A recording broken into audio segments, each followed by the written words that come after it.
Isang minuto para kay Kristo. Alam mo ba ang isang sikreto ng mga kampiyon? Hindi sila sumusuko sa gitna ng laban. Ganon din si Jesus. Sa bawat hakbang patungong Kalbaryo, kahit sugatan, kahit hirap na hirap, hindi siya bumitaw.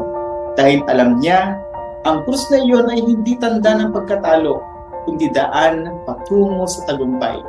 Ganon din ang buhay natin. May mga araw na parang ang bigat ng pasan nating krus. Problema sa pamilya, trabaho, o personal na laban. Minsan gusto mo nang sumuko, pero tandaan mo, kung si Jesus hindi umatras, ikaw rin, hindi ka nag-iisa. Ang Diyos mismo ang kasama mong buong buhat niyan. Kahit mabigat, tuloy lang. Hindi pa tapos ang laban at sa dulo ng lahat ng paghihirap, may liwanag, may tagumpay, may Diyos na naghihintay. Yan ang isang minuto kay Kristo.